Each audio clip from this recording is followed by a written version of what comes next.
Vamos ser sinceros, eu não sou a favor da violência, o caralho.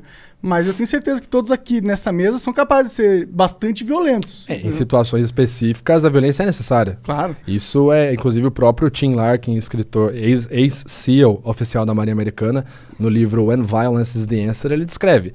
Existem pequenas situações que talvez a maioria das pessoas não passe na vida, ok? Pequenas situações.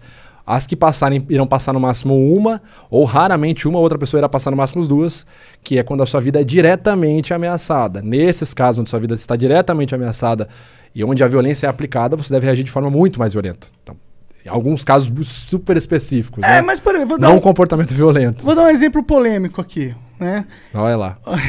Se preparem. Vou tomar água. Por exemplo, um cara acabou de estuprar tua filha. Tá ligado?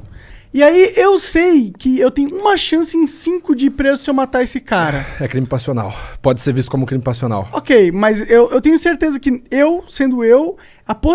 essa opção se abre bem mais eu estando no Brasil do que eu estando nos Estados Unidos, tá ligado? Se abre pra você se ferrar ou não? Não, se abre pra eu escolher essa opção, sacou? Tá, porque assim, o direito no Brasil ele é muito... Cara, e isso não são palavras nem minhas, né? Eu gravei recentemente um vídeo com o professor da Universidade Federal de Minas Gerais, o Dr. Túlio Viana, e ele fala, o direito do Brasil é muito conservador, ainda. Então ele vai se apegar a vários outros conceitos. Vou te dar um exemplo. Isso que você está falando, aconteceu um caso real, exatamente essa situação que você descreveu. Se eu não me engano, no Texas, em 2017, 2018. O cara chegou na casa dele, a filha dele, acho que adolescente, enfim, jovem, criança, estava sendo estuprada. Ele cobriu o cara de porrada, depois finalizou com um tiro na cabeça, no Texas. Ele só ligou pra polícia buscar. Então assim, tá certo, tá errado? Não, o ponto aqui é a diferença da aplicação da lei, certo? Nos países e inclusive nos estados, né?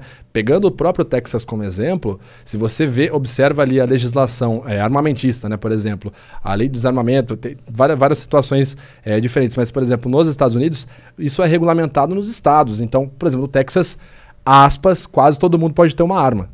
E, assim, não é muito difícil. Você chegar lá com seus documentos de identidade, tiver tudo ok, eu quero uma .40. É igual comprar balas. Quer pegar munição a granel? Qual munição você quer? Special? Mais P? O quê? Você pode ter um arsenal dentro de casa. Sim. São vários pormenores, mas em essência é muito interessante esse ponto da aplicação da lei. Né? É muito diferente no Brasil, cara. Eu, pessoalmente, gosto bastante da filosofia do Texas. Do trânsito de Texas. Eu acho que deveria ser. A gente ia copiar um pouquinho essa filosofia. É complicado. Eu vou tomar mais água.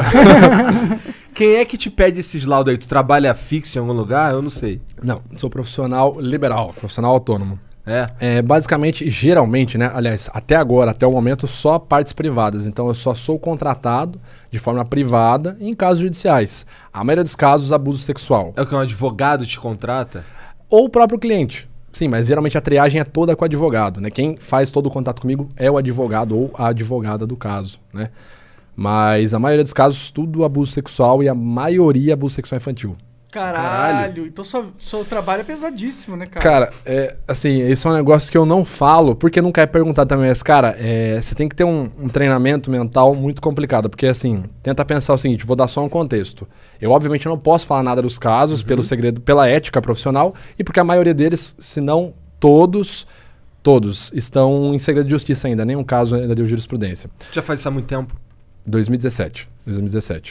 Então, imagina assim, cara, um dos casos que eu trabalhei ano passado, ele chegou a ser televisionado, eu não posso falar qual caso foi, só posso dizer que é abuso sexual infantil praticado ali por um dos parentais, ok? Isso eu posso falar sem me complicar.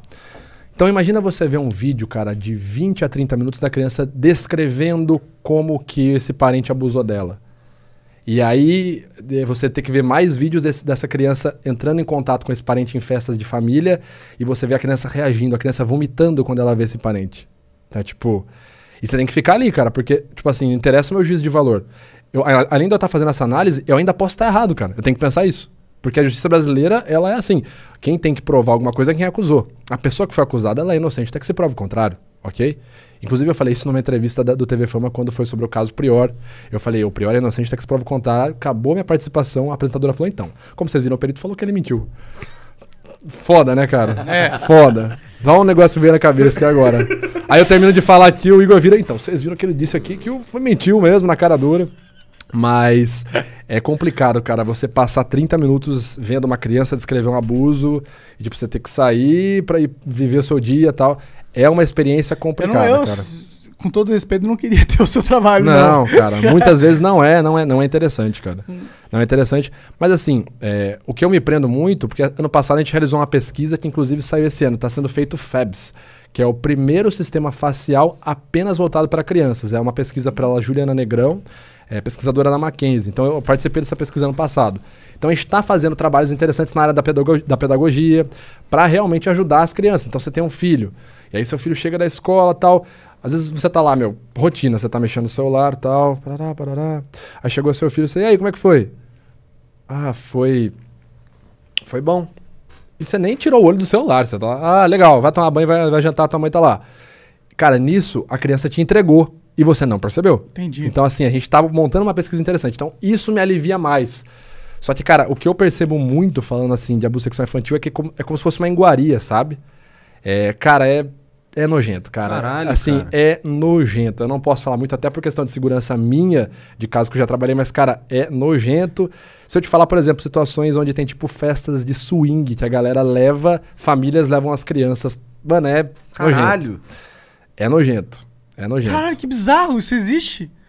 No What Brasil. the fuck, Aqui no Brasil. meu? E não é um caso só. E eu digo que eu não queria ter esse emprego porque eu sei que é difícil, mas eu sei que ele é muito importante que exista e que eu ajuda. tá fazendo algo de bom com também. certeza. E que ajuda muitas pessoas, eu não duvido disso. Só que deve realmente ser. Tipo, eu pessoalmente não sei se eu teria estômago, tá ligado? Deve ser algo realmente complicado. Eu lido com a internet, já fico maluco, imagina ter que lidar com essa porra.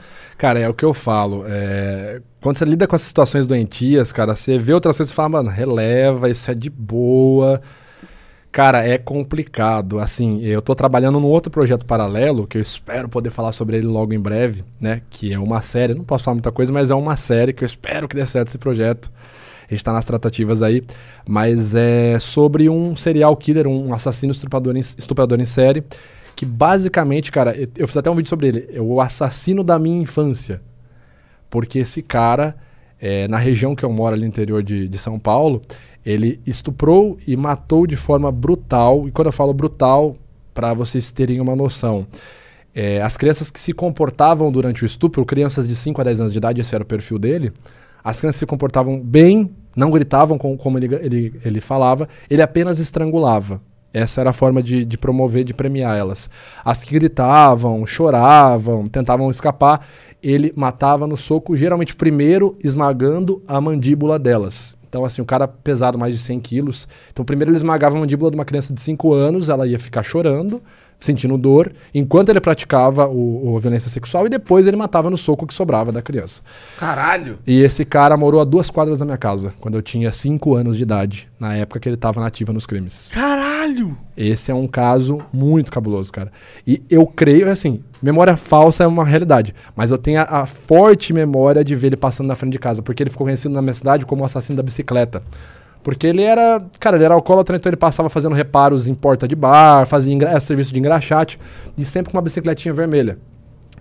Então, eu tenho essa imagem de eu estar jogando bola na garagem de casa e, tipo, ver um senhor fortão, assim, gordão, passando com uma bicicleta vermelha. Então, tipo... Caralho. Esse negócio é muito louco, cara. Eu não acredito nessas coisas de energia, espírito, destino. Mas é muito cabuloso esse caso dessa pessoa ter acontecido super perto da minha casa, assim, vamos dizer, na época que o cara tava na ativa, e hoje eu trabalhar com abuso sexual infantil, com análise de abuso sexual infantil. Caralho, realmente é bizarríssimo. Esse cara já era. Imagina. Ele morreu em 2013. Diz na notícia que ele teve um infarto, né? Não sei se realmente foi verdade. Entendi. Mas Espero que não. Espero que tenha morrido de uma forma muito Tomara que tenham quebrado o mais maxilar dolorosa. dele. Cara,